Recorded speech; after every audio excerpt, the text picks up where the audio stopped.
I'd like to thank you all for coming tonight. My name is John Gray, and I'm the president of Historic Frankfort. And as most of you know, Historic Frankfort is a local group interested in preservation and history. And tonight we're going to have the second of our fall lecture series, and Jim Wallace is going to talk to us about what used to be the bottom area of Frankfort. Before we turn this over to Jim, though, I did want to also to tell you all that for Frankfort's bicentennial, which was in 1986, Historic Frankfort published this book, which is Capital on the Kentucky. And for those of you that have seen it, it's an illustrated history of Frankfort and Franklin County.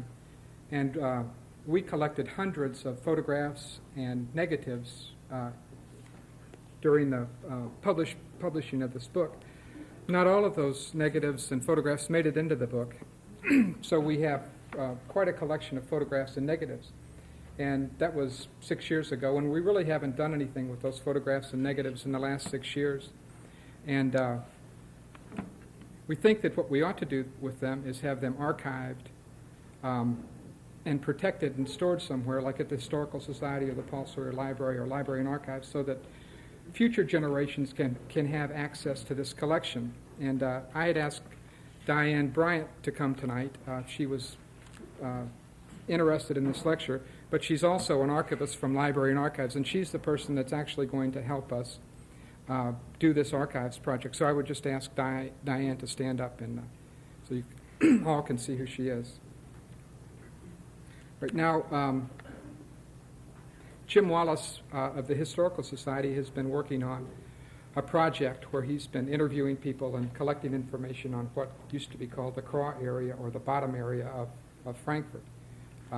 It was the victim of urban renewal 10 or 20 years ago, and Jim is about finished with his project, and when I heard about it, I thought that it would make an interesting lecture for the community and was something that Historic Frankfort and the members of Historic Frankfort would be interested in. So I had asked Jim over a year ago if he would put this together and speak to us. So I've had him on our agenda for a year, and the time has finally come.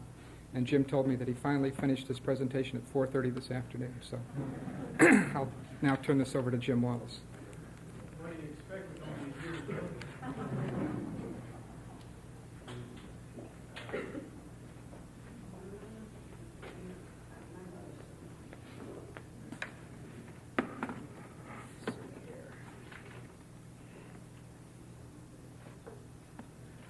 Normally, I'm not particularly nervous about giving a talk, and I'm very pleased to give this talk because I worked on it for a long time.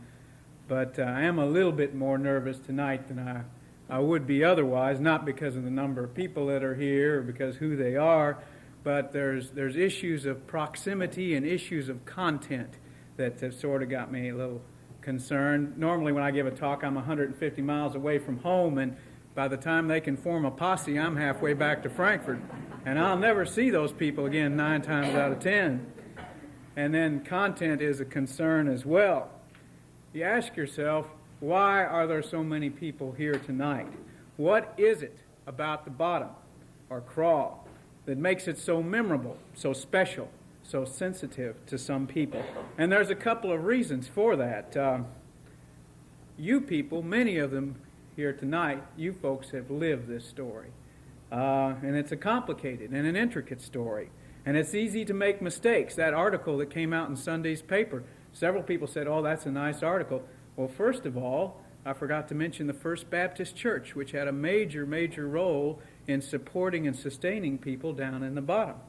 And second of all, I had a lady call me, very nice lady, and she said, you know, Mr. Wallace, white people lived in the bottom too. And so, I said, yes, I understand. I'm sorry, I didn't mean to give you the impression. I didn't know that. But what so often happens is history is not a real science. I put a little announcement in the Senior Citizens newsletter, said anybody has any remembrances, if you'd like to help me. And Henrietta Gill, I don't know if she's here tonight, but she called, and she gave me the names of 30 African Americans. And so I got launched. And I've done about 24 interviews, mostly with African Americans, but I have interviewed a number of white folks as well. And so that's really why maybe it seems like I might be dwelling a little bit on the African American side of things. The other thing that makes this story a little bit sensitive is, well, normally when I do research, it's on agricultural history in the antebellum era, which is the early 1800s. And there's very, very few 150-year-old cows that are going to leap up and contest you about anything. But you people, if I'm wrong, I want to know. I want to hear about it. Just wait till after the show and come over to me real quietly and say, "You're wrong. You're wrong, wrong, wrong. It wasn't that way. This is the way it was." And I would very much appreciate it because it would be helpful to me, very helpful to me.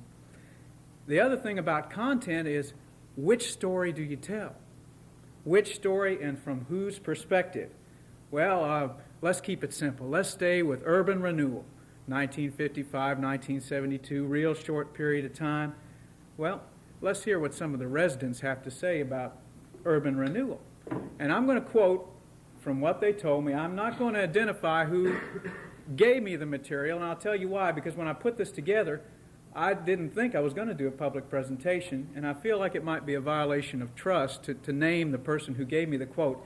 If you want to do some research, all the transcripts of all my interviews are going to be up at Kentucky State University and also at the Kentucky Historical Society under the care of the Oral History Commission. So if I quote something and it sounds interesting to you and you want to know more about it, well, you can go and get the transcripts and do some research yourself. But I think people gave me more than information. They gave me their trust, and trust is a fragile thing, and I don't want to break trust. So, okay, let's stick with urban renewal.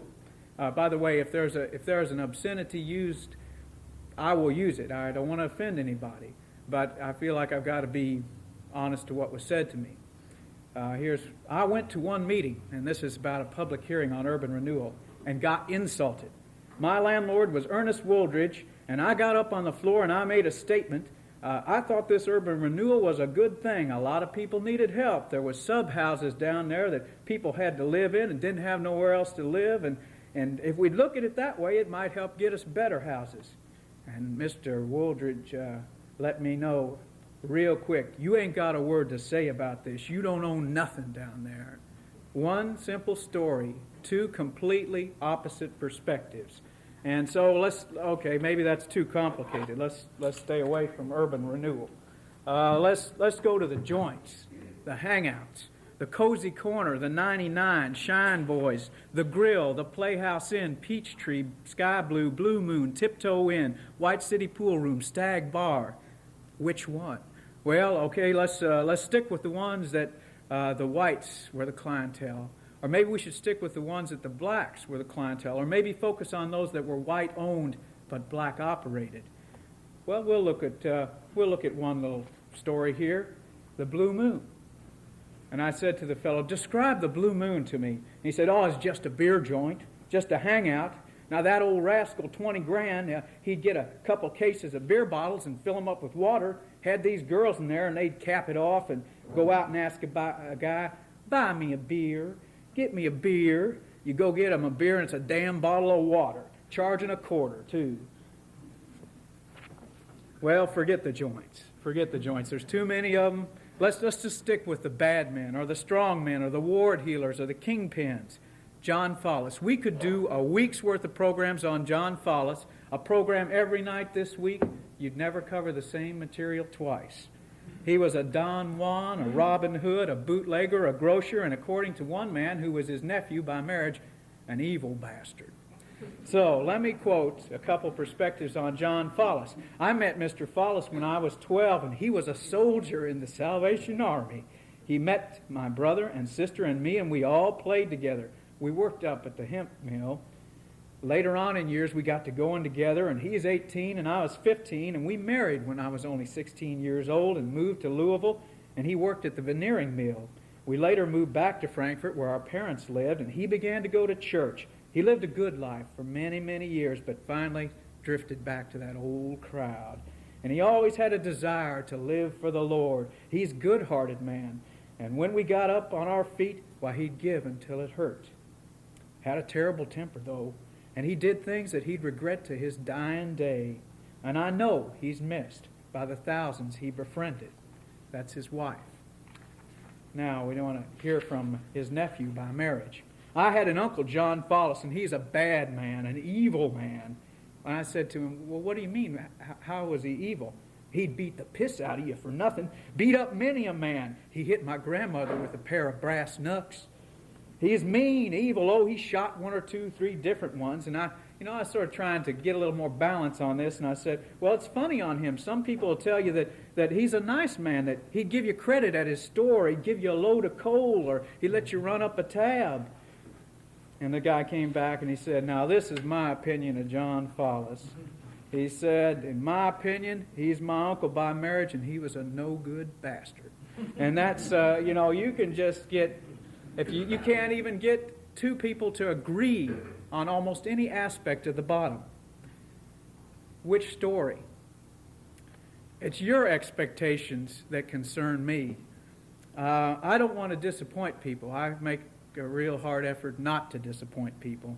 And I'm sure some of you came here to hear about mixing it up, or drinking it up, or dancing it up, or any of those other ups that were available for a price. But that is not my focus tonight. It's part of the story. It's not the whole story, and it, from my perspective, is a rather small part of the story, and one that I would need a much better understanding of before I would focus on it. Vice did exist. There's no question about it. You could go to Ida's, Maggie's, Doughbelly's. You could get home brew. Bootleg whiskey was available. Cards or dice. But my point is, those kind of activities did not define the lives of the residents. And they could be found in other sections of Frankfort as well. Listen to what the residents have to say about vice. It's like I said, even the illegitimate businesses, we didn't own them. I mean, we might be running it, but it was for somebody living up on Capitol Avenue, you know. This is one about prostitutes. There were 2 outstanding prostitutes down there. They was called, I can't think of their names right now, but they was nice to colored people. They were, and they were white, and they'd just stop, and they'd always have something nice to say to you. And I said, so they were pretty much a part of the community? They were a part, because they knew, I'll tell you, I hate to say this, they brought their stuff down into the black area because they knew they couldn't live in the better area. But we didn't pay no attention, because as long as they took care of their business and didn't bother us and was nice to children and everything, well, then that was okay. Crime. We didn't know what it was to lock our door. You didn't know what it was to have a screen. You could go to bed. You could go anywhere. Go out on the town. Those who was able to go out on the town, you'd come back, your house would be just like you left it. Didn't have no robbers or anything like that. Everybody looked out for one another. Bootleg. Bootleg liquor. Frankfort people had it. Frankfort people had it because I've been around it. Well, and I said to her, you had to make some money, didn't you? And she said, you had to. If you wanted to live, because people had families, and men, they was trying to live on $7 a week and trying to have a family, and even though living was cheap, you wanted to look right. You wanted to dress your kids right. You wanted to set a good table like everybody else. Put a chicken on the table. I know what I'm talking about. Some of them bootleggers had lovely homes, and their customers was the rich white people. And I said to her, somebody told me that a lot of times liquor would come in and a white person would bring it in. And she said they'd more or less hire a black person to sell it for them. That's right, that's so. Now look what I'm talking about, because I had friends that did it. I had a girlfriend and I would help her, and we were protected. We knew the man uptown was with us.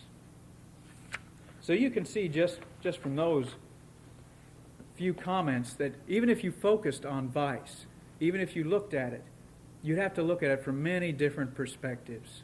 And so we're going to steer clear of that tonight, because tonight's story is more about how the residents felt, their attitudes, their accomplishments, their leaders, their institutions. And I would say this to you, this is a preview. It is not a final product. It is very much a work in progress. On the table here is a little sign-up sheet. If anybody has a remembrance or they have a photo that they'd allow me to copy, I'd very much appreciate it, because in my mind, someday we're going to have an exhibit on this subject. Someday you're going to walk into a room about this size, and we're going to have just a beautiful, beautiful exhibit on the bottom. So if you do have something that you'd be willing to share, your time, a memory, a photo, please put your name on the tablet there and we'll get with you. If you want this program after we hear it, well then we'll sign up for that too. This study began in 1991 and it was really work for a master's degree in history. The focus was urban renewal. And I looked on to somebody who was very helpful to me, Mike Fields, over at the HUD office. And Mike allowed me to use some records that he had available to him. And it was excellent. It really got me started right. But once I got into urban renewal, it just sort of leads you into the community. And I started looking at the books that had been published, and there was a lot of secondary sources that were written by non-residents. I remember a book called Filling in the Chinks, Romana Jett Darnell. And she would write about Craw, and she said, people speak of this place as if it were a thing. They say, the Craw. It is a place, not a thing. Never say the Craw. And so anytime in her book she has the letters, when she's referencing the Craw, she has NTC, never the Craw. Well, look on this map over here, this property map from the mid-1950s. It's an urban renewal map, and it indicates who owns property down in the bottom. And look at the names. So I went to the residents to get their perspective because I thought the secondary sources were written mostly by non-residents.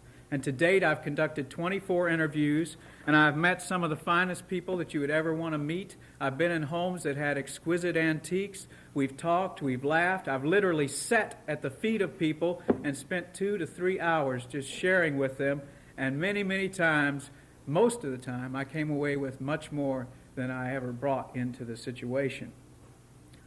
What would they want to tell you about their neighborhood? Listen, I suppose I've always been overly sensitive when people talked about that part of town. Always felt like their thought was, if you come from that part of town, you couldn't possibly amount to anything. Well, thank God. I know different. It was no surprise to me when people that didn't live in that area came up with the nickname Craw. I think we were thought of as subhuman. Well, we had hopes and dreams, goals, just like the people who lived in other parts of Frankfort. Saturday night in the bottom. Everybody in this town at one time or another visited the bottom. Remember that. Remember it. The high, the low, and the in-between. The rich, the white, the black. At some time or another, they all visited the bottom. If you wanted to have a good time, you went to the bottom. And I asked this woman, what are the elements of a good time? I mean, what was a good time? Well, at that time, for the blacks, it was going to the American Legion. It was the place to go, to be dressed up, to be seen, to meet people. That was every Saturday night. That was your big night out. You worked from sunup to sundown, 5 days a week and a half a day on Saturday. But Saturday night, you went out. That's what I'm trying to tell you. People would sit in their nice neighborhoods and talk about the bottom, but on Saturday night, they would be down there. When you remember bottom, talking to a woman, what comes to mind? Well, there's so many things. The first thing that comes to my mind is the neighborliness, the closeness. And this seems a little strange, but we were black and white together. Next door to me was a white couple, and in the same house with them lived a black couple. It was, apartments. The things that you read now about finding people that have been dead for 3 or 4, 5, 6 days, that didn't happen. If you lived next door to me and I didn't see you come out, put something on your clothesline, well, the first thing I did was, I wonder what's wrong with them today. I haven't seen them today. I'd ask my neighbor, have you seen so-and-so? And they'd say, no, I haven't. Well, they might be sick. We checked on them, and we shared. If I had food and my next-door neighbor didn't, I shared what I had because we were all poor together. Everyone knew one another, and we was just close. We'd stand, and then it's like this hot weather. We didn't have no electric. People would stand out on their porch till it would cool off, and they would talk to each other until 11, and it would be fun to hear them talk. Well, my mother's name was Mary Emily. Mary Emily, it's time to go in. Think we can go to bed now. you had to have fans, or if you didn't, you made them with a newspaper. And that's the way people enjoyed themselves in the bottom. Sit out on the stoop, share. At the corners, the women would come together as soon as they got off work, and they would meet one another and share the news. And it would be fun. It was a good place. Everybody. You could see everybody. You go down and sit on the corner, and people come into town to see somebody, and they'd say, well, have you seen so-and-so? And all you had to do was say to them, go down, sit at the corner of Clinton and Washington. They'll be by, and they would be. Everybody would come together. It was a friendly attitude, blacks and whites living together. They'd have their scrapes, their fights. Sometimes there'd be a shooting. But they were in the neighborhood, and everybody looked out for each other. So you can see right there, just from those few quotes, that this is a place that many people, and this is 30 years after this place is gone. It's been gone since the mid-60s, really. 30 years. Those kind of memories still coming back to people. So our goals tonight is to examine the institutions, the leaders, to find out some very simple things. Why was the name Bottom used, or Craw? Where was it located? What was the history of it? Who were the residents? What made them unique? To see if the stereotypes that we have heard about, poverty, violence, labels like slum, to see if those are really accurate, and to balance what we think we know with the residents' perspective. And the major points I'll make tonight, and if you don't take anything else away, try to carry these with you. External forces, the river, prohibition, logging, absentee landlords, urban renewal. External forces created, perpetuated, and ultimately destroyed the bottom. Residents did not create the conditions in the bottom. They endured them. Some triumphed over them. Others were destroyed by them. And maybe the most important of all, to say Craw is not the same as to say bottom. And this is my perspective only, and you might disagree with it. That's perfectly all right. Those two words are not interchangeable terms. Craw is a vice district. Bottom is a neighborhood. Craw is exploitive, extractive. It takes from people and takes it out of the community. Bottom is caring and sharing. It's togetherness and love. Craw is utilized not only by residents, by many, many outsiders coming in. Bottom is for the local folk. Bottom is a network of friends, family.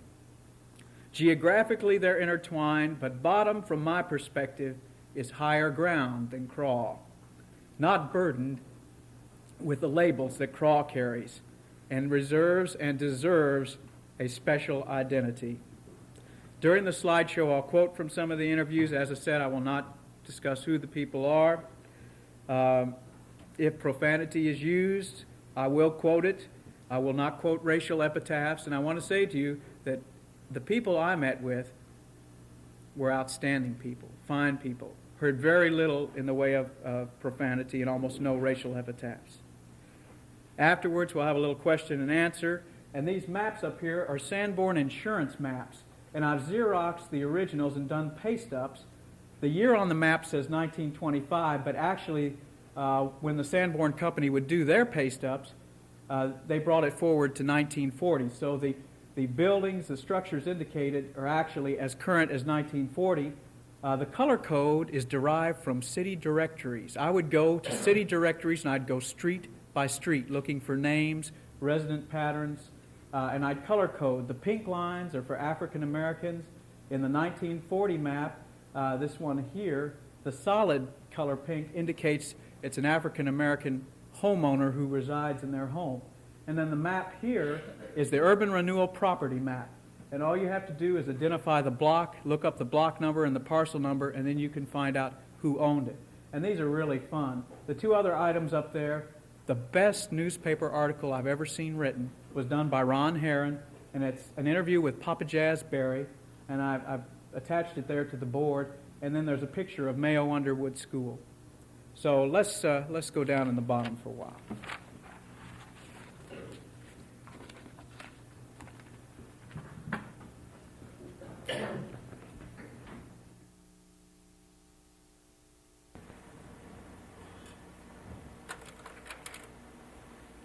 Can we kill some more of those lights, John? Let's just knock them all out.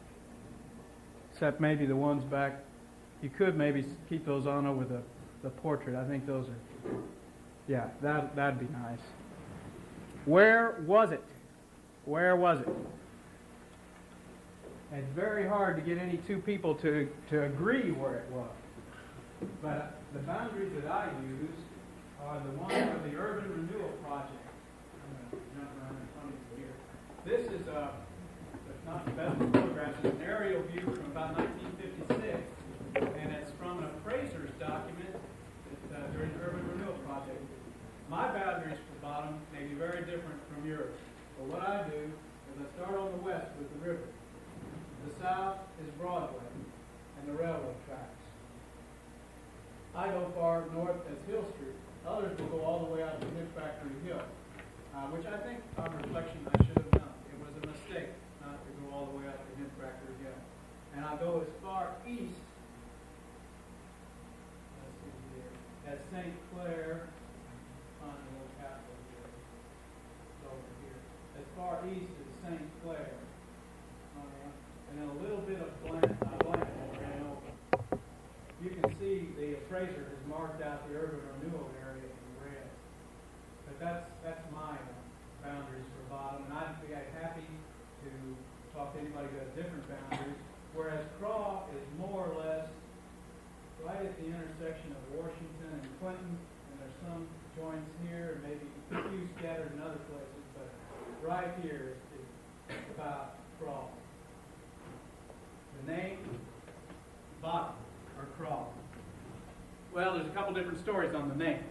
The one that's most accepted is the river. The river comes up, the crawfish are stranded, thus the Craw. But I ran into several other stories, and I'd like to just share them with you real quickly. It's like I said to you, there was a man down there, just like John Buckner. He owned a lot of property, and you'd go to that man, and they'd tell you to go to him, and they'd say, go to Craw. He'll find you a house. And that's what they'd say. And that's where it came from. And then when them crawfish would come up, that's where he got it. And I thought to myself, no, this doesn't sound, anything I've heard of. And then if I didn't read in an article in 1918 in the State Journal that says, Craw took its name from the low terrain, which is in keeping with the moral level of the section. A well-known character of pugilistic proclivities when in liquor, loudly proclaimed himself to be the best man from Crawfish Bottom, and gradually his nickname was trimmed down to Craw, and that name clung to the district. So it's amazing to me, you'll hear something in an oral testimony which is very hard to verify, and here we have another viewpoint on the name Craw.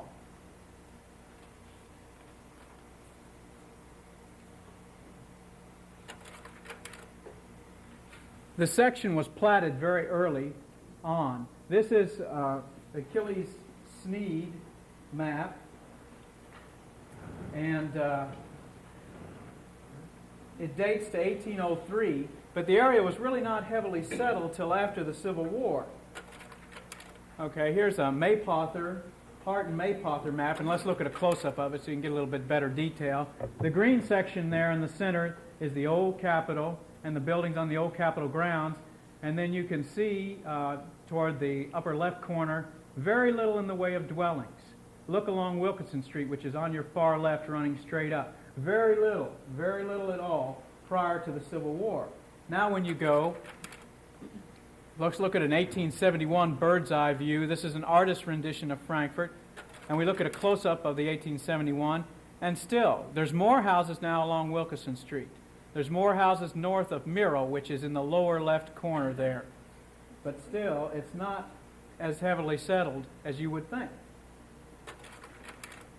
Then you go to the 1882 Atlas, and if you notice, the bottom is mostly in the 3rd Ward there. And there, you can see what's starting to happen. North of Miro, the houses are coming in. There's the Corinthian Baptist Church, that little green block. It's about the center of the screen there. And you can see the gas factory. If you look straight at the center, that's the circle that's in the center there. And that was one of the earlier structures in that particular area. But what's happening here is that Frankfort is industrializing. It's growing. African Americans are coming into the community. Between the years 1860 and 1870, the city's black population increased 82%. And then again, in the next decade, 37%. And the white population grew 20% to 3,700 people. So you can see the continued growth in the area. And much of this, again, is driven by industrialization. Blacks and whites are coming to Frankfort. They're seeking employment. They're seeking educational opportunities. The logging industry is picking up. You could go down on the banks of the Kentucky River in Frankfort, and I can't quote you all the names of the sawmills: Congleton, T.E. Kinney, Banning, many, many others. And so this is the reason that the area is growing. It's low-lying. It's about 50 acres, but the housing is cheap, and people need to be close to the heart of town. So that's what the advantage that Craw had. Some of the early institutions that grew up as this section started to be settled, and there's a number of them. Look on the map here. You'll see in the very center the green wedge. That's the Kentucky State Penitentiary. Well, to the right of that is another green wedge, and you can't really make out the lettering from here, but it is the Clinton Street School for Colored Students. And it's in an effort to obtain a better school for the colored students, began in 1877 and culminated with the city passing an ordinance that would allow the tax revenues to be used for building this school.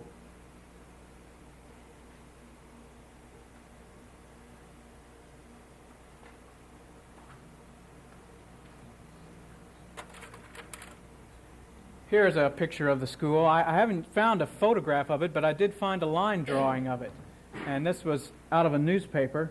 It was a 3-story brick, and it was wedged in between the prison, a junkyard, and the hill right on Clinton, East Clinton Street. Here's the first principal, William H. Mayo. He was the principal. He came in 1882. He accepted the job. He was only 19 years old. He'd just gotten his degree from Cincinnati High School. And he taught and led Clinton Street for 40 years, retiring in the early 1920s. And here's a picture with some of the students at the base of the Clinton Street School. We have in our collection in the library annual reports from the Clinton Street School. And they are the most fascinating documents that you would ever want to look at, because they tell you quite a bit about the economic, the social, the health conditions within the city. And some of the reports, Mayo writes, attendance varied with the seasons. The epidemic which existed in our city during the past winter, and he's talking about the 1888-89 winter, has been very severe, and the weather has affected our attendance. Many of the boys and girls are kept from school by their parents on the account of the need to assist in rendering a livelihood.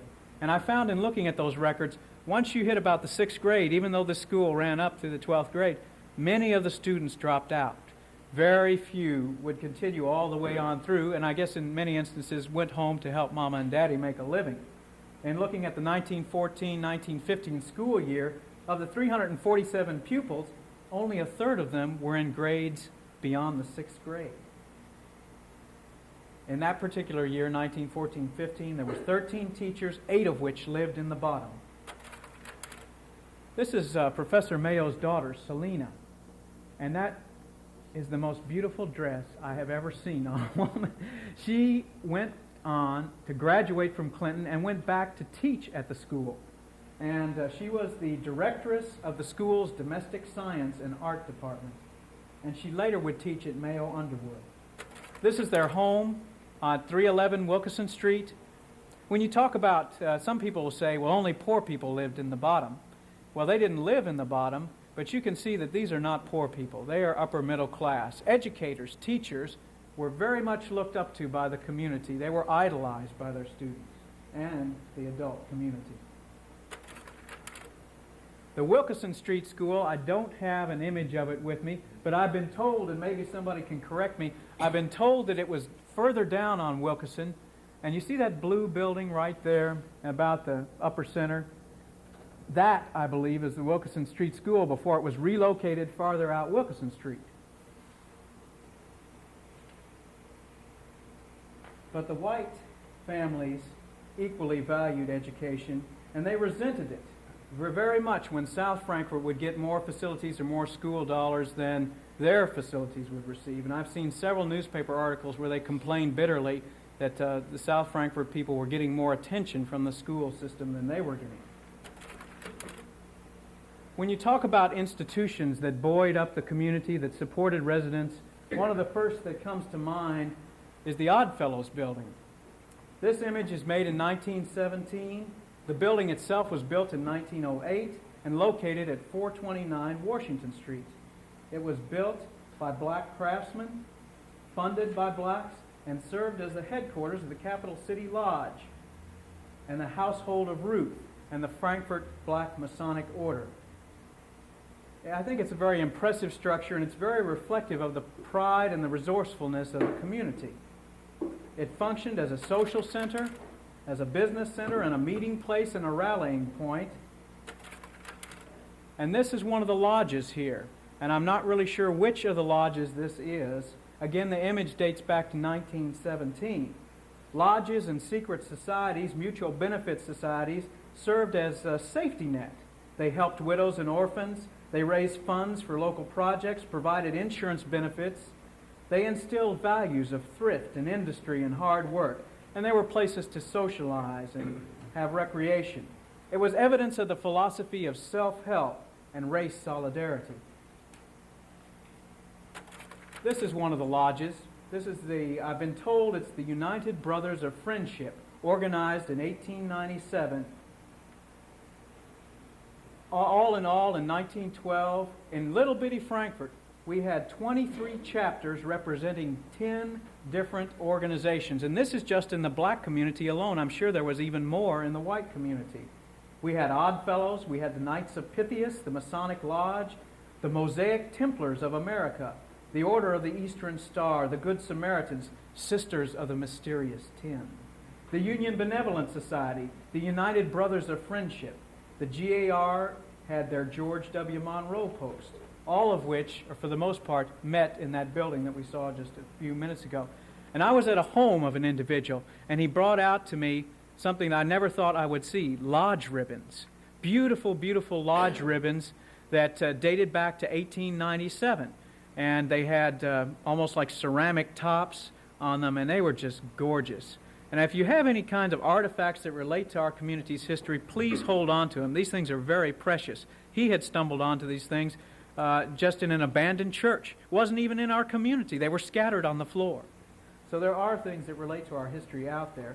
And the lodges were a way for a young man or a young woman to move up in the world, really, a network. Here's Professor Mayo.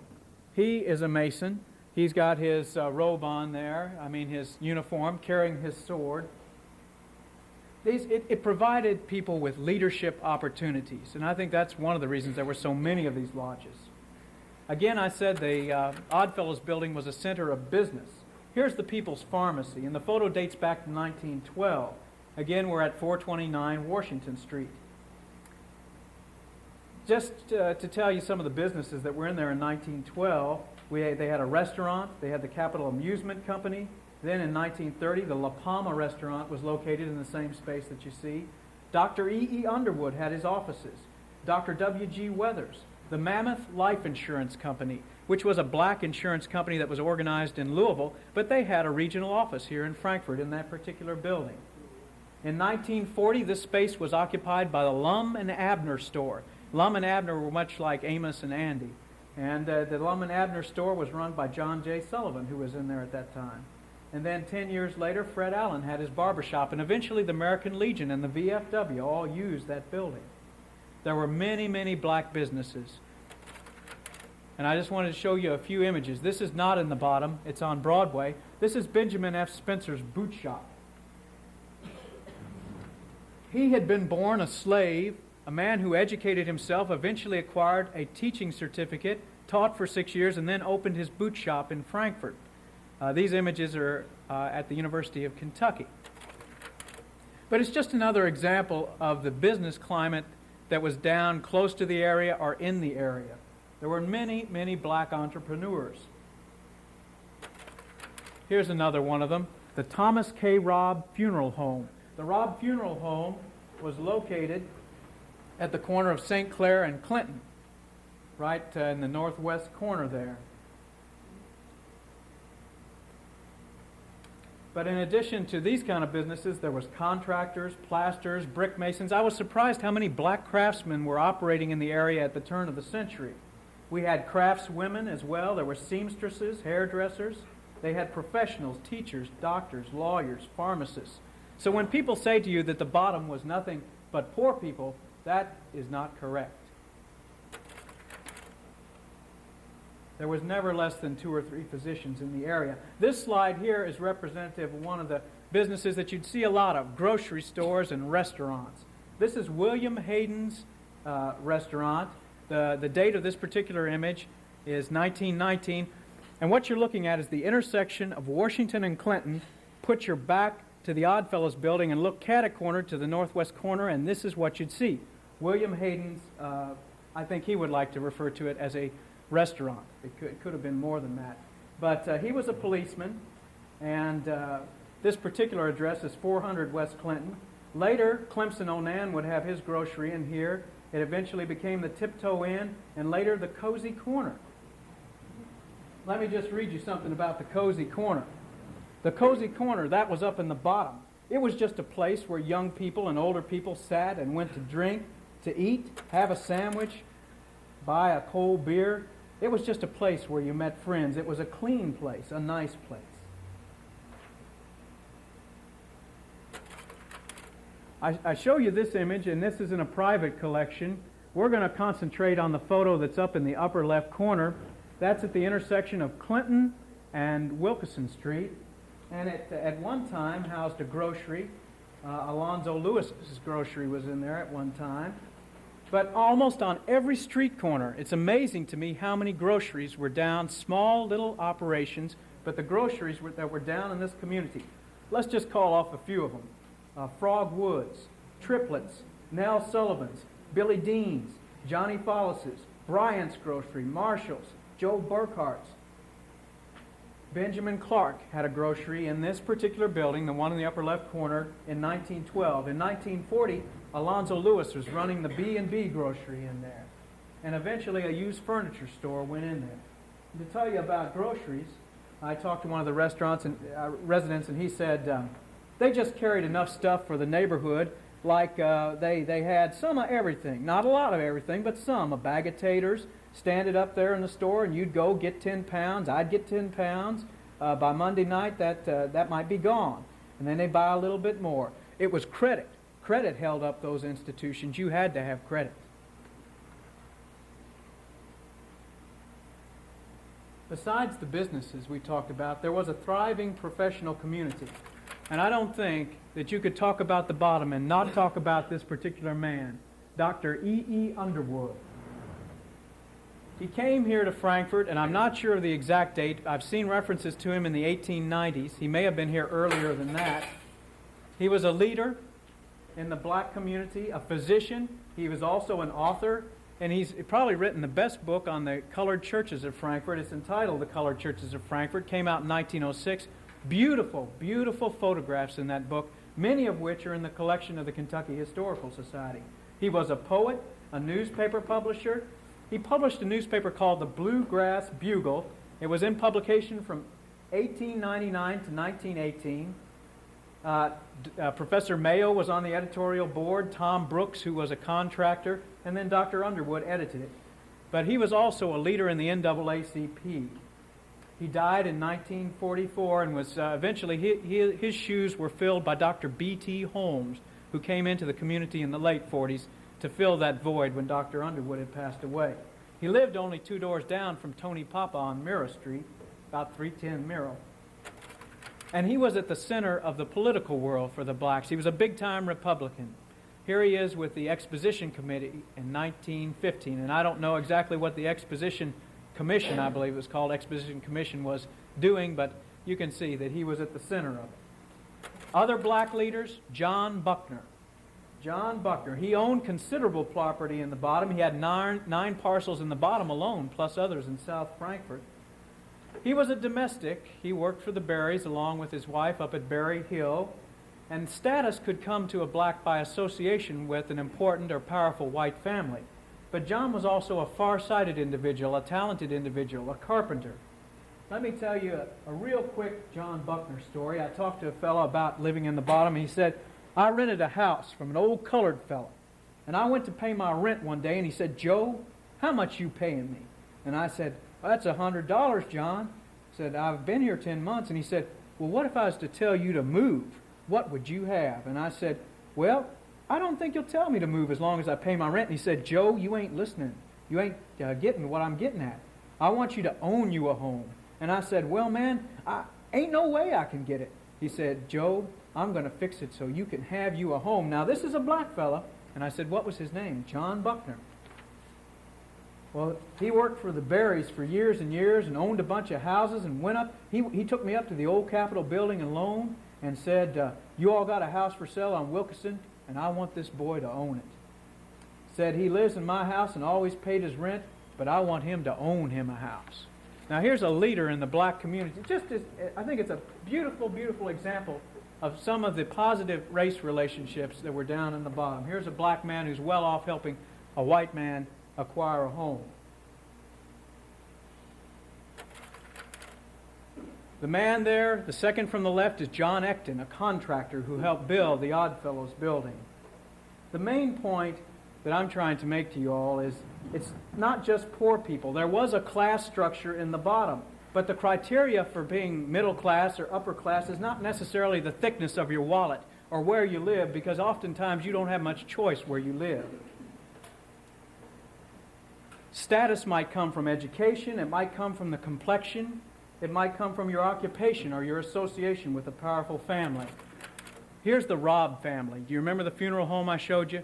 The little boy on the right, there's Jack Robb, and that's his two sisters there. There's Jack in his day dress there. This is at the turn of the century. They were the children of T.K. and Mrs. Robb. They lived next door to their funeral home on St. Clair Street. They were leaders in the community. Here's Jack at 1969. You can see how fair-complected he is. He formed the Grad Club, a support organization for Mayo Underwood. He helped with the arrangements for Martin Luther King's visit to Frankfort. He was a leader, an entertainer. He would perform piano, organ, at white and black places. He was well accepted by all parties. And during the urban renewal, Jack was hired as a relocation officer in 1965 to help the residents make that transition out of the bottom. One of the things that people told me, and I'm very naive about a lot of things. A lady, as an elderly black woman, she said, Jack never passed. Jack never passed. And I'm sitting there and I said, I don't know what this woman means. Now I'll try and bluff. Do not try to bluff an elderly black woman, because that is a mistake. What she means is Jack could have passed himself as white. He could have gone anywhere and said, I'm white. He didn't do that. And he gained a lot of respect, I think, because of that. He never denied his heritage. But there was many leaders. I wish I had a picture of Will Castleman. I don't. What a man. If you wanted the votes in the bottom, you went to Will Castleman. And someday, maybe in my Christmas stocking, I'll find a copy of a photo of Will Castleman, because he's a man we could do a program on just as well. Not everybody was a doctor, a lawyer, a contractor. Many of the African Americans were domestics. You can see, now this family, the photo is 1898. I do not know the name of the family, but you can see the man on the right. He might be a gardener, he might be a butler, or a chauffeur even. But many of the blacks, both men and women, served in the homes of whites as nurses, maids, housekeepers. In 1950, the weekly wage for a black woman as a domestic servant was $13, and 41% of all working black women were domestics. Between 1890 and 1910, 50 to 70% of all black women, all adult women, worked. They were gainfully employed. Here's a shot of a woman. The children are identified as the children of Ms. L.B. Conway. The nurse is not identified. There's a book out, and if you ever get a chance, it's a cheap one. It's Labor of Love, Labor of Sorrow by Jacqueline Jones. Look, the skills that brought respect to a woman in her community: cooking, caring for children, housekeeping, looking after your family. Those are the same skills that took them out of their homes, that took them in the homes of white people. And I can't help but think, what was on this woman's mind as she's holding some other woman's babies? I can't think, where are my children? Who's looking after my kids? When I get home at 9 tonight, I got all this work to do. So you can see that for generations, black women have been caught in the fix that many of our own white gals are caught in now, of conflicting priorities of work and home. Let me quote you just real quick. I asked a woman, what kind of work did your mama have? Well, mamas, you could either cook, or you could nanny, or you could do laundry work. And I said, well, how did you get one of those jobs? Well, really, you was recommended. If you were known to be a good cook, you'd soon find out, and people would find out, and they always entertained. They did a lot of entertaining back in those days, and families would, well, your name was brought in that way.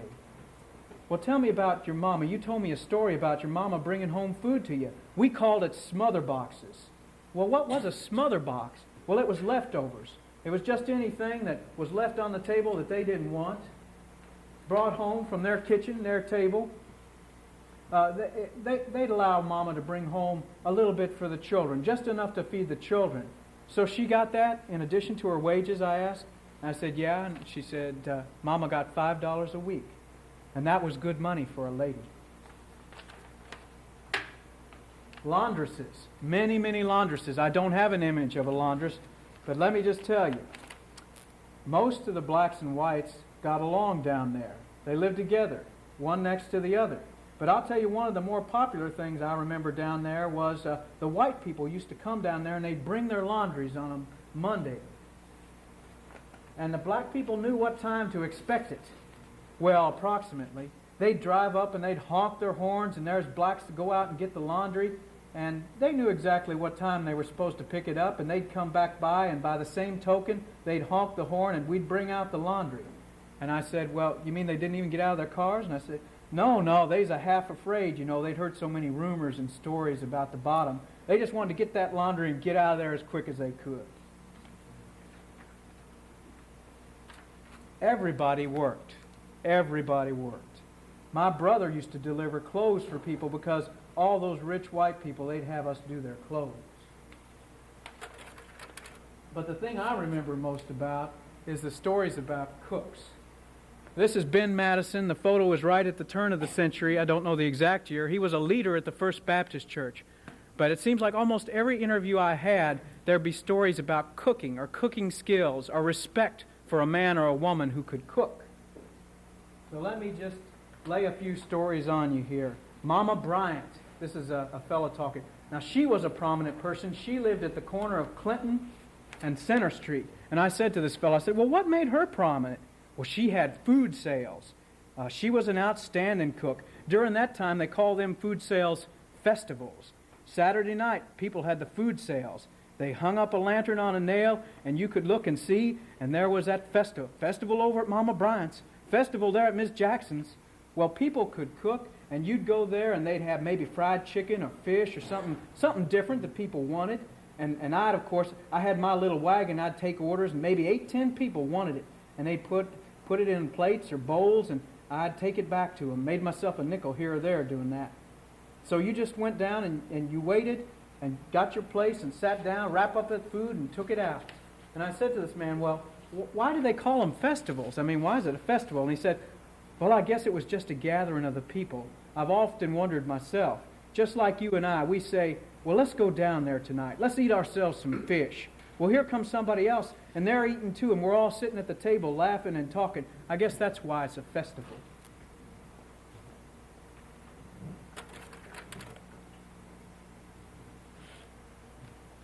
Well, when you talk about status, you can talk about that for a long time, but what's on most people's minds is not status. It's survival. And one of the things that the bottom is noted for is flooding, high water.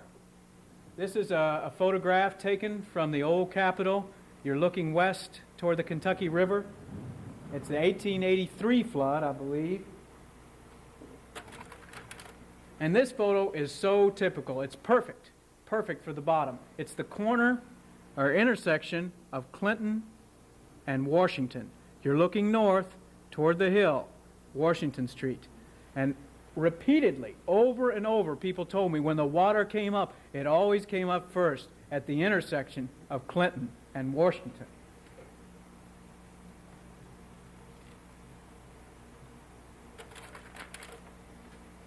This is a 1937 flood map. I have no images of the 37 flood, but look at the shaded parts, the pinstripe parts. That's where the water got. You can see right in the dead center is that darker shaded blue. That was a dry area. You can see some other dry areas a little bit to the south and to the west there, but you can see the entire area was inundated. Let me quote you about the floods. I guess the worst tragedy I can remember down there is the 37 flood. Oh, it was terrible, terrible. The water come up and got all our homes.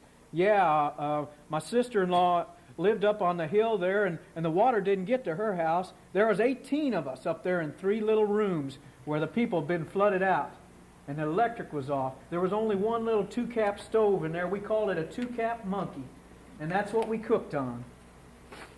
That water went down, and we went back in there, and we built a fire. Well, we really moved in before it dried out in there, and they told us, they said, watch it, it's going to kill you. You'll take a double pneumonia. And we didn't have no other place to go.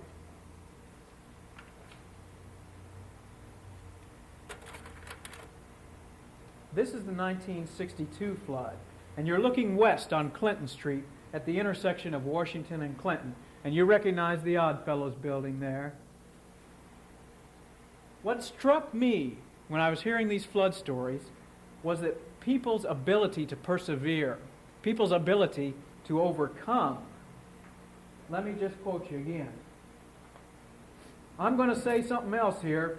I found that in the bottom, when the water came up and everybody had to move out, they'd move them out, and then it was almost like a convention or something like that. They'd move them out, and that water went, and we'd have drinks and play cards and everything. It was a celebration in a way. And by the same token, when the water went down, we'd go back in, start cleaning our houses out, having the same type of party.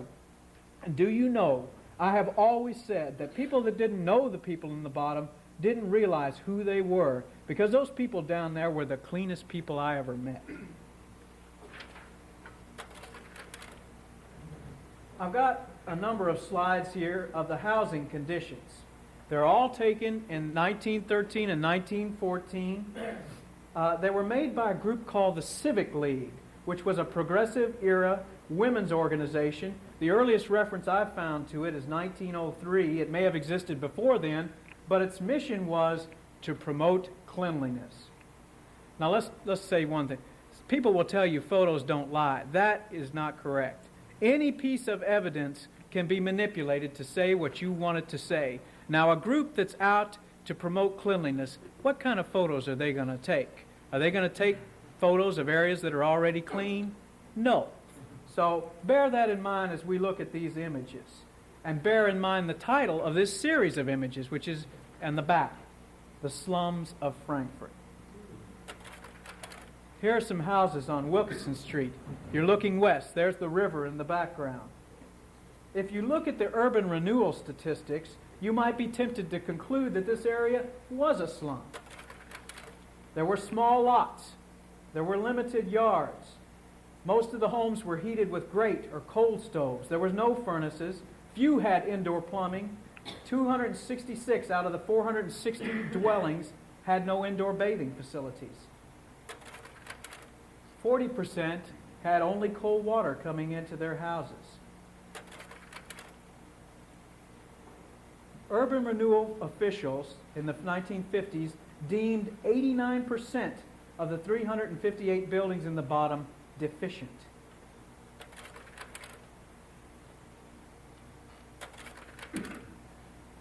I tell you what, you want to make some of these people mad. You go down there and you sit down and you call their neighborhood a slum. And I'll tell you, you will get some people hot at you, because I did it by mistake. and survived it, I might add. But I was educated by it, I will tell you that. I said to a woman, some people call that area a slum. Now, is that a fair label? No, sir. No, sir. I don't think it's a fair label to say it was a slum because people did the best they could. People didn't make no money, especially black people, and that little money that what they had, you had them landlords. You had them landlords. They came down for their money on Sunday morning before you went to church, and you better have it or else. And those people lived elsewhere. They wouldn't fix up nothing. Of course, some of the houses, they weren't kept up, like I said, but you couldn't afford it. You might paint the front of your house 10 years straight, but the back was falling down. And I was talking to a woman, and she said to me, she said, it wasn't no slum. A slum is a place, a creation of a person that don't have no care for themselves or for their place.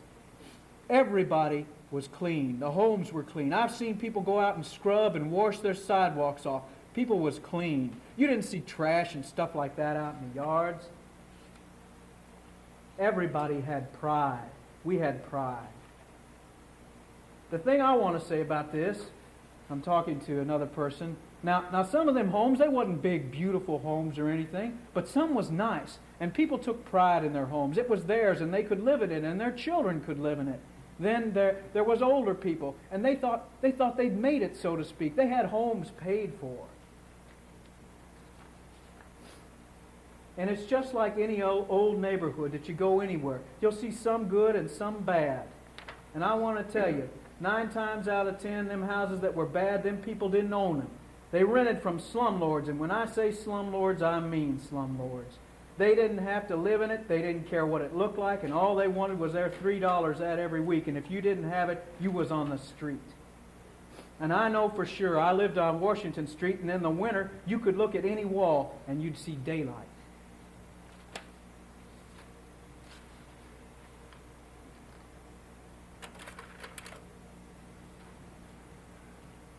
Is this a slum? This is 1962 in the flood. You're looking across from Mayo Underwood School on Miro. You're looking south. And these homes here, Charles Field's house, James Scott, Ernest Woolridge. But you don't see many pictures of houses like this because many of the residents lost most of their photographs in floods or moves. But this is not a slum.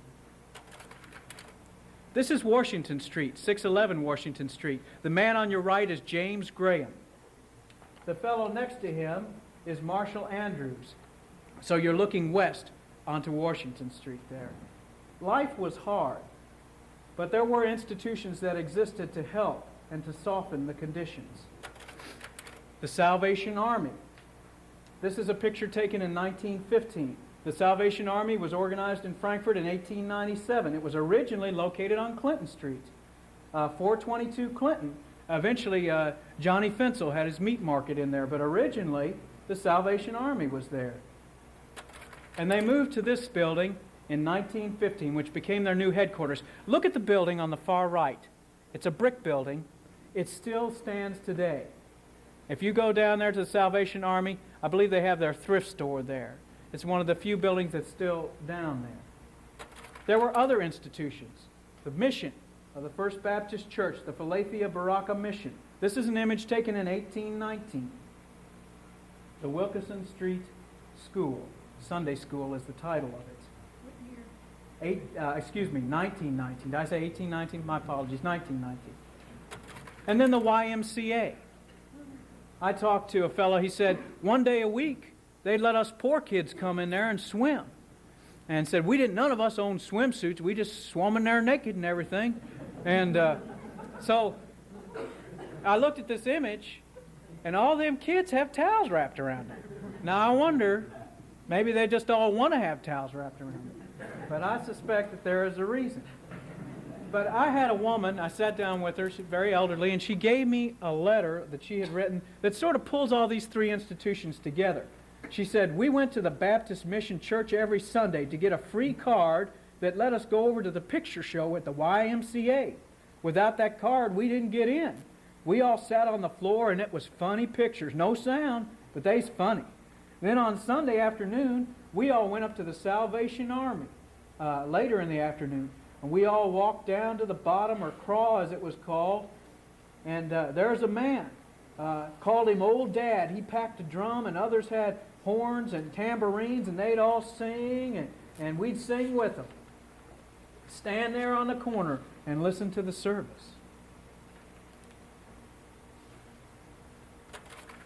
And there were individuals who made an effort to soften the conditions of the bottom. This woman, as a matter of fact, you can look out the window over here in the daylight, and you'll see Averill's Pharmacy, the mortar and the pestle. This is Rebecca Averill. Miss Averill established a mission to help meet the needs of the neighborhood children.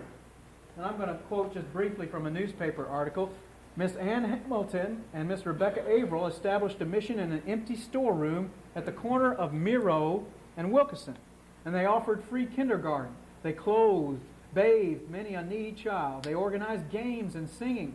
They visited children's homes and tried to shut down saloons. Some of the children were so dirty that these two ladies determined to clean them up. And they begged outgrown children's clothing from friends and installed a big tin wash tub. And into this they put the dirtiest little children, washing them from head to foot, especially the head, because oftentimes it was caked with dirt and full of vermin. And they put them into clean clothes, and the dirty clothes went into the stove or into the sack to be taken home.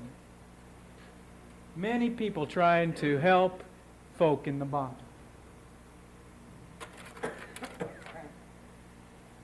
But the institutions that were most active were the schools. And I really hate to show you this slide. This is the Mayo Underwood School, and it's in its declining years. If you go up to the map after this presentation, there's a picture of Mayo Underwood when it first opened, and it was a beautiful, beautiful facility. It was opened and dedicated in September of 1929. Mayo Underwood comes from Professor Mayo and Dr. E. Underwood. That's who they're named after. And right now you're looking at the gymnasium where those arched windows are. This is the part that fronts onto Miro Street. And the wing that goes back has all the classrooms, and it fronts onto Center Street. This is the class of 1931, the 8th grade class. It's Miss Blanton on the back side there. You know, Blanton Street was named for Professor Blanton. And this is his wife, the wife of the principal. Here's the graduating class of 1931 with Professor Blanton in the middle. The 8th grade class of 1940. There's Miss Laura Chase on the left with her students. The graduating class of 1947. And finally, the faculty. I'm just going to read you these names because there will be many people who watch the tape that will remember them. Let's look at the front row, and we'll start on the left. That's Marie Robinson. Next to her is Apperline Hayes, and there's Professor Blanton, the principal. There's Alice Samuels, who would later go on to be a principal herself. And the woman on the right is a woman you should remember, Mary Emma Tracy Ellis, Mother Ellis. She still lives. She's 90 years old, and she is the closest thing to a living legend in the black community that you can come across. One of the most articulate women I've ever met. The second row, Ira Case, Emma Blanton, Mary Holmes, Etta Banks Blanton, Marietta Paley, Marie Ellis Johnson, and finally, the woman on the right, the most light-complected, Selena Mayo. If you remember Selena in her beautiful dress. And on the last row, Clarence Johnson, James B. Brown, and Murray Condon. I know I'm reading a lot of quotes, but the way that people felt about their teachers amazes me. If our children felt about their teachers today the way some of the residents of the bottom felt about their teachers, we would be in good shape. I went to Mayo Underwood. The children in the city went from the 1st to the 12th grade, and the children in the country went to Rosenwall until they got to the 8th grade, and then they went to Mayo Underwood to go to high school. It was a brick building, large brick building, had our own auditorium, had offices and a library. Must have been a couple hundred students. The people I've talked to, and this is me saying to her, some of them have many happy memories of Mayo Underwood. Do you have happy memories? And she said, very happy. One of the finest memories of people I have of my teacher is Miss Cheney. And she's living now. She taught at Kentucky State later, and Dr. Cheney's wife. She taught, now this is the kind of woman, kind of teacher she was. We would go to her house after school, and she would teach us different things, how to dress, how to act, the niceties that some of us didn't always get at home. And her door was always open to us. And right now she calls me one of her children, and I almost worship her. She's lovely. But then we had so many that stand out in your mind. I wanted to take typing once, but I waited so late. Miss Apperline Hayes was our typing teacher, and she fixed it so I could take it. She would bring a portable typewriter to school every day to teach me typing, and she lived in South Frankfort, and she walked. She carried that typewriter with me every day just so I could learn how to type. We had teachers, real teachers. They were dedicated. We had a recreational center. You could play. Jack Grob would have programs. We loved plays back then, and you could go in the evening. There'd be dancing and singing and fun. When we go to school mostly every night, Miss Holmes would be with us, and she'd chaperone, and we'd play. It was a social center. Now this, I know it's not something that really looks very interesting on the surface of it, but I think it's one of the most compelling and revealing images in the whole slideshow. This is a group of students lined up outside the Tiger Inn. You're going to go get some lunch.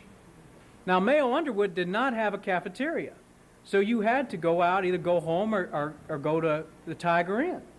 And the Tiger Inn was about a block up from Mayo Underwood, headed east on Miro. I guess what you'd call it is the equivalent of Pete's Corner, but for the black children in the community. It was organized in 1831 by Ewing Atkins, Murray Conda, and Tubba Marshall. And it really was the hangout for youngsters.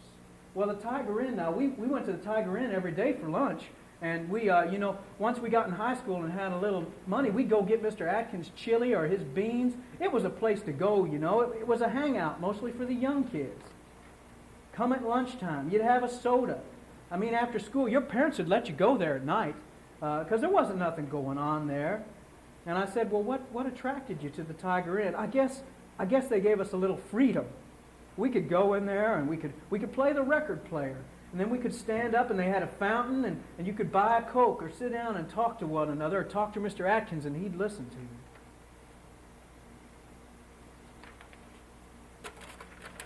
I said it was a social center, and it very much was. This is a slide.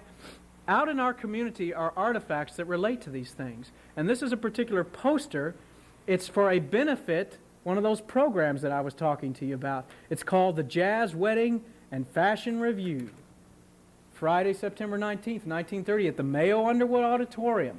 Again, here's the name Jack K. Robb, who's sponsoring this. And the proceeds are to go to the black hospital in the community, the Winnie A. Scott Hospital, which was located on 2nd Street, not far from where the Corinthian Baptist Church now is.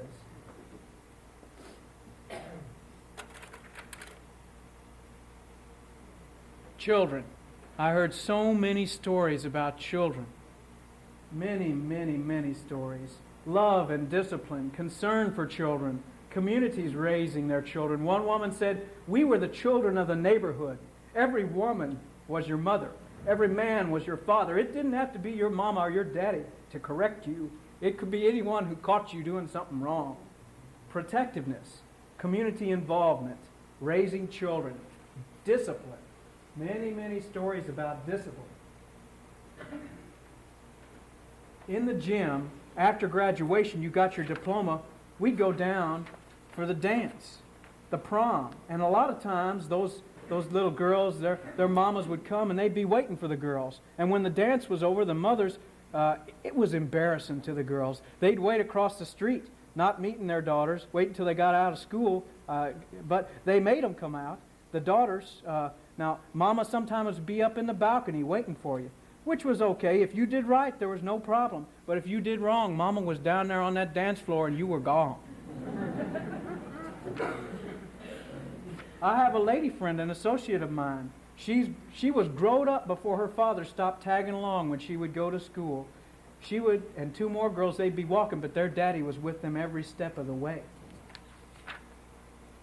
Parental discipline. I said to one woman, a lot of people I've talked to said that if you did wrong, you might get a spanking. And she said, "Oh no, we never got spankings. We got beat. It was a beating, and I mean, Mama would whoop you. She'd let you know who she was, and you better respect who she was. I'm talking to a man, Papa could plait switches, and he'd take great pride in plaiting them switches. He'd put them together, and he'd put them on top of an old water jug, and he'd let them ripen and season.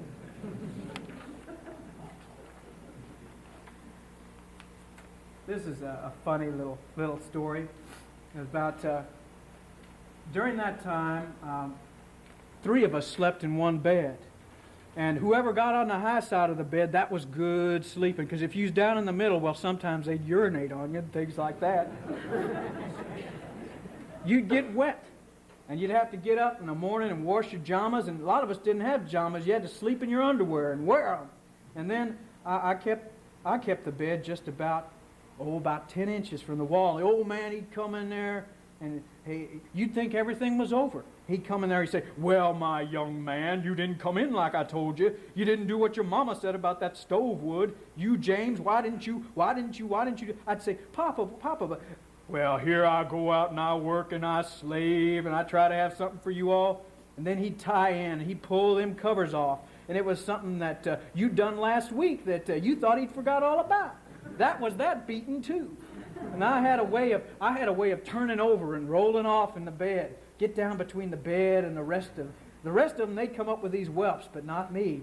Well, Papa, he was watching me at the table, and I guess he was saying to himself, "Wonder how that boy's missing getting them whelps on him."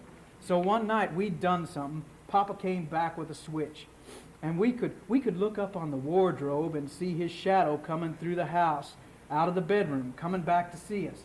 You know, we'd get back in that bedroom and we'd get to breaking wind. You know how boys do. And there in the bed, and he'd stand up beside this thing. And that night he came back and I was going down in my hole. And after all these years, he shoved that bed up against the wall. "Now, my young man, you'll look like the rest of them." They were strict. It's surprising to me that there aren't generations of white and black people from the bottom that cannot sit down. These people were strict. But there are many landmarks, many things that we don't have time to talk about, and I know I'm going on real long. The Corinthian Baptist Church on Miro Street. Beautiful, beautiful church. Gorgeous. We have some images in our collection of the interior, but I didn't get a chance to get them copied in time for tonight. The Gas House. And this is a copy. It's a very poor image. It's a copy from a newspaper. I don't know where the original is. I assume it's in the community somewhere. But that fronted onto Miro, but it took up the better part of the block there, and you can see the vats. But it's one of the landmarks that was in existence in the bottom from the 1850s on.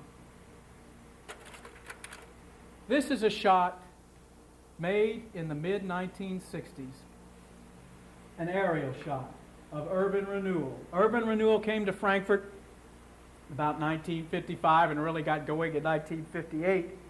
It was a bulldozer-powered renaissance that was going to bring back downtown, and it was sweeping the nation. Almost no subject is as emotional to residents as urban renewal. You talk about the politics of it, the broken promises, the grieving, the displacement, the relocation process. Much, much pain.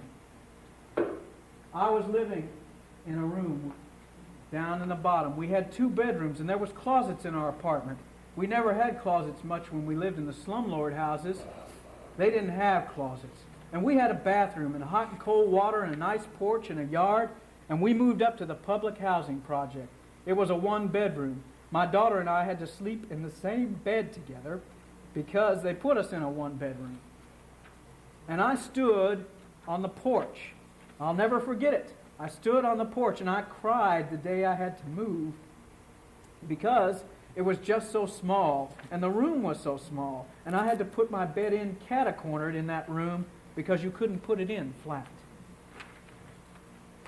A gentleman I talked to, very knowledgeable gentleman.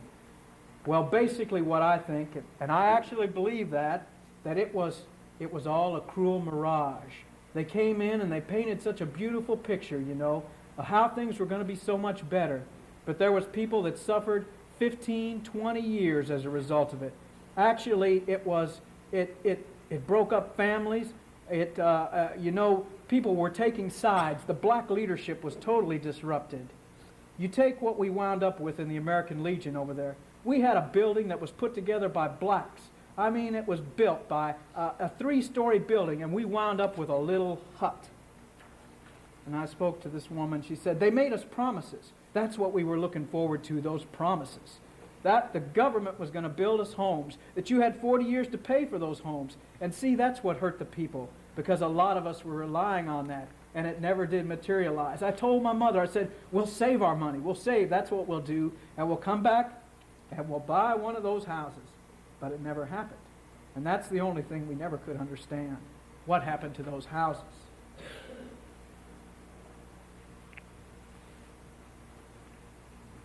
I was very fortunate to be referred to Miss Nell Cox, Nash Cox's sister, the daughters of Lewis Cox. Nell is a photographer, and she graciously allowed me to borrow many of her photographs, and she had been driving around the bottom in the 1960s.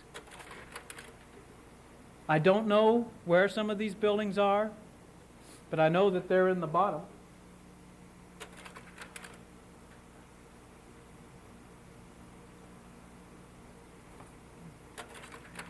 I have a good hunch on this one. I believe it's on Wilkinson Street. I believe this to be the home of Miss Eva Cox, which would be about where the entrance is to the Holiday Inn on that side of Wilkinson. This building, we can sort of get a hint. Look at the upper right corner. See the cut stone projecting? This is right there on Clinton, adjacent to the Oddfellows in the American Legion building. In the early 1960s, many of the joints were gone or out of business. You can't hardly make this out, but the auction notice on the left is for the Peachtree Inn, Willard Riddle. The auction notice on the right is for the Blue Moon, Grace Sarvin. It's interesting, Willard Riddle never survived the urban renewal project. He was gunned down by his wife, or at least she was charged with it. And Grace, I don't know what became of Grace, but most of the joints in the bottom, there was a few that lasted to the late 60s. Most were gone by the early 1960s. Many of the institutions did not survive. Mayo Underwood was destroyed. What had happened, Mayo had desegregated its high school in the mid-1950s, and it desegregated its elementary in the early 60s. But originally, the urban renewal project was not to include Mayo Underwood. But it did not survive. Some of the institutions did. This, again, it's a sort of a poor image. The man in the center is the Reverend King, and this is the groundbreaking for Corinthian Baptist, which is now over on 2nd and Murray. Beautiful buildings did not survive. And you all may very well remember these buildings, because it provoked quite an outpouring of outrage when these buildings came down. And I always get these two mixed up, so if I'm wrong, holler out. I believe this is the John Marshall Harlan House. I could be wrong, and then the Sharp Beecham House. But if I'm wrong, get with me afterwards and correct me on it. But their destruction was a catalyst for the preservation movement in Frankfort. This is one of the few images I have of the old Oddfellows building. Mr. Keynes over at the electric and water plant allowed me to make a copy of his image. But this is the front of it. You're looking across Washington Street there. Mr. Atkins and the Tiger Inn moved here in 1963 and operated the Tiger Inn up until 68. It was the last place that he was to have his business. Let me just read you one little quote here. It's a letter he sent to the urban renewal officials. He said, "I regret that I will be forced to close my business, which I have operated continuously for the past 37 years, March 15, 1931 to March 15, 1938. But inhibited because of race or finances or inability to find a location that can comply with the sale of malt beverages, I have no alternative." That was one of the longest operating black-owned and operated businesses in Frankfort. A very sad thing to see it go. And there's the auction notice. The American Legion was in the building, and they, of course, lost their facility. All the structures in the 50-acre area were removed. Not one of the urban renewal structures was left. Not until after 7 years of the start of the project in 1958, 7 years later, the first building went back in.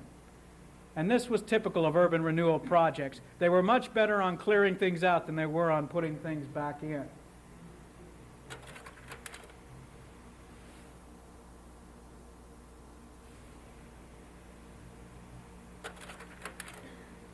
You can barely see, look in the upper right, a little bit right of center, you can see a small yellow brick building. That is the Riverview Public Housing Project. 75 units of public housing were built. Riverview and Sutherland Terrace, which is up on Douglas, I believe. Riverview opened in 67 and Sutherland opened in 62. And of course the tower. The tower stands atop where Mayo Underwood once stood. It was completed in 1972, dedicated that December. And here are some of the current structures on the site. You can see the Farnham-Dudgeon Civic Center. Farnham-Dudgeon, a major mover in the urban renewal project. There's the tower, the hotel.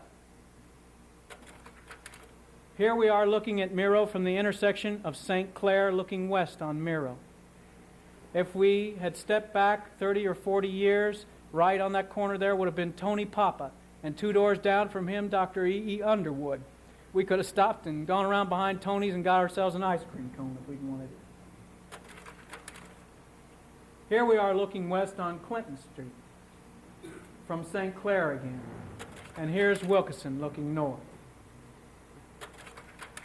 The John C. Watts building replaced the John Marshall Harlan and the Solomon Sharp Beecham House. Then the YMCA came in at the corner of Broadway and Wilkeson. And of course the tower itself. The Breathitt administration rescued the urban renewal project. Redevelopment was going poorly. They couldn't get private developers to come in and build housing. Who is going to build housing for low-income people in an area prone to flooding? Is the Army Corps of Engineers going to build you a flood wall for residential housing? No. You have to prove to them that you've got redevelopment potential and you're going to generate money as a result of this flood wall. So they were caught in a vicious circle there, and the dreams and plans for housing never really materialized. The Breathitt administration came into town, and the tower got built, and it really sort of rescued the urban renewal project. There are a few buildings down there that are typical of the area. There's Simon's Furniture at the corner of St. Clair and Miro. And here are just a few little buildings. This is St. Clair, beyond Miro, north of Miro.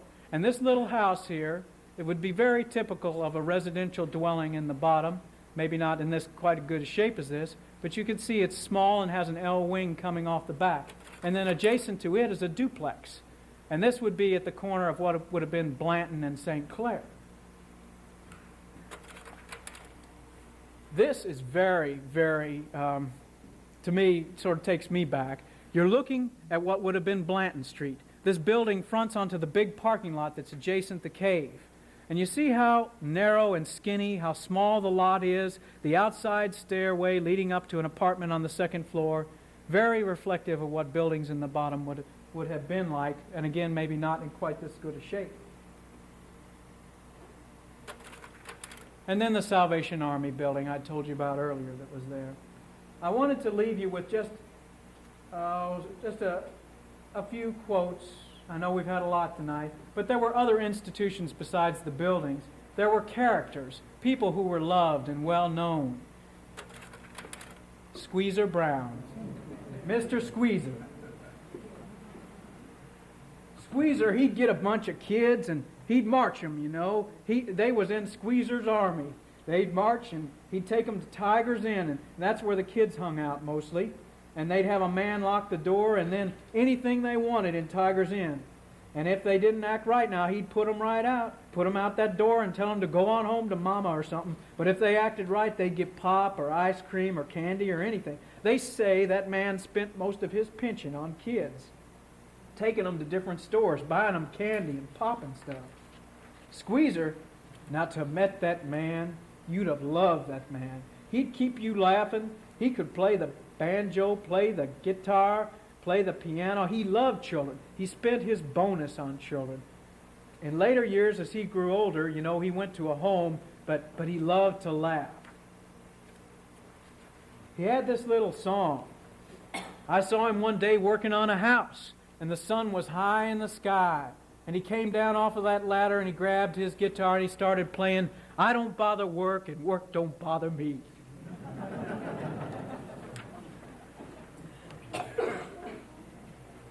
One day he had so many kids down there, he lined them across the street on Washington all the way down to the little ice house. Had them in the front door and coming out the back. I'd say there's 150 kids, black and white, going in, getting anything they want.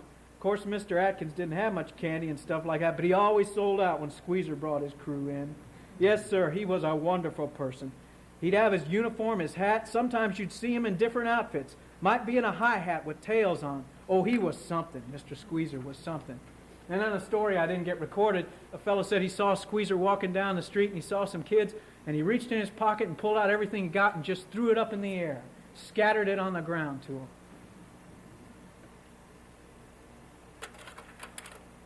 When you're talking about characters, you've got to talk about John Follis. And I will leave us tonight with John Follis, because sometime, maybe a year from now, which means you ought to tell me it's 2 years from now so I can be ready earlier, but we're going to do us a program on John Follis, because that is a man who is deserving of a mini-series, not a program.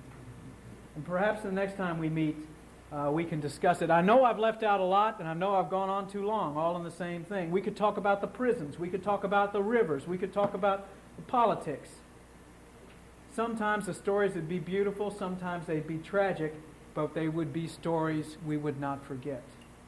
If there are questions, I'll be glad to try and answer them. Don't forget my sign-up sheet. I would like you all to remember that the bottom was not what a lot of people would tell you that it was. It was a place of love and hope and caring and sharing. Thank you. Great. Uh-oh, there's a question. Not a question, but a story I was talking to Lady Hodge in some of these interviews that you had done, and she was telling me she was having a real hard time with this one because of 3 people that you said you were interviewing 3 people. And the problem was that you somehow got the first half of the interview on the I had problems. This is the half of the interview got on the yeah. first part. This is the first oral history project I ever did. In the middle of it, and so you didn't necessarily know who all they were, but she said there was 3 people, and they were kind of talking over, and it was hard.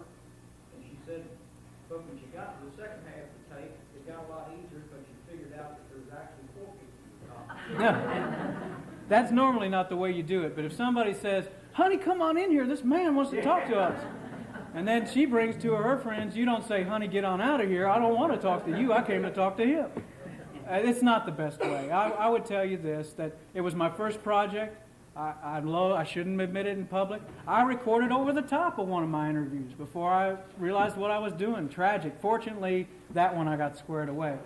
But it was great. I mean, it was really fun. It really was. And these people, I went into homes that immaculate, beautiful. I was looking at this woman's antiques, and she said, "These all came out of the bottom." My auntie would work for these wealthy people, and they'd give her furniture that they didn't want. And so it was just amazing to me. Yes. Is there any chance you would publish this? I've done 2 papers, and I have one submitted to the Register of the Kentucky Historical Society, which is just on urban renewal. But I hope to do a paper based on these interviews at some point. I don't think it's going to be a book. Somebody else will do the definitive book. I hope this will serve as a catalyst, and maybe one of you all will go out and start doing this kind of thing. Yes, sir. I read somewhere that the expression "he came from the wrong side of the track" originated here in Frankfort due to the Craw area. Have you come across that? I have. Someone told me that same story, and it's one of those things in oral folk legend that is almost impossible to verify. But it was on the other side of the tracks. But I found no evidence that we could lay claim, that Frankfort could lay claim to that particular phrase. Yes, ma'am. There were some books up there, at the city directory there, and I was wondering if there any way we could get copies or one that was particularly interesting. Yeah, all of the materials, I'm glad you brought that up. I shouldn't say all, most of the materials are from the Research Library of the Kentucky Historical Society, which is located in the Old Capitol Annex. We're open 6 days a week, and we can copy parts of the directories. By the way, if you come up and use the maps and you want to look up a particular address, go to the directory, look alphabetically under the street name and find the number, and you can find out who's living there. I'm glad you brought that up. Anybody else? Jeez, oh Pete's. I didn't realize they're going on. Yes? Oh, man. Would you let me copy that sometime?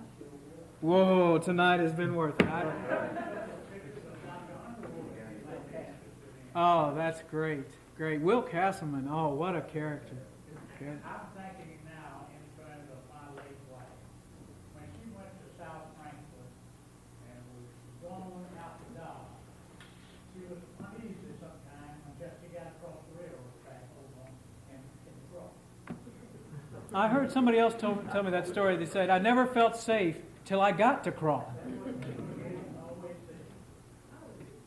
was wondering too, is there a place in the museum down here that is, for 15 years since I've been in, we used to be in every Sunday, or almost every day, visiting when we were children. And I was wondering if there's anything there, that covers, No, that explains that.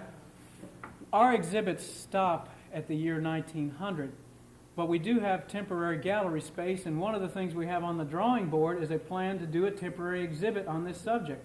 I'd like to see a full-blown Frankfort exhibit with a portion of it being on this. I'd love to walk into the Tiger Inn, a recreated Tiger Inn, and have somebody portraying Mr. Atkins to talk to you about what the Tiger Inn was like.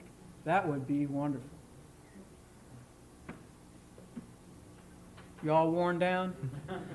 I hope so. I am.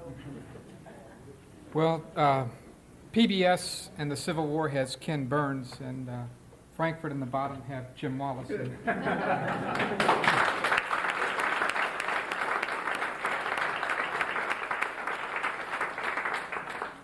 I'd like to thank you all for coming, and we have a meeting in November, and our topic in November is going to be how Frankfort became and remained the state capital. So I hope you all will come back in November. Thank you all very much.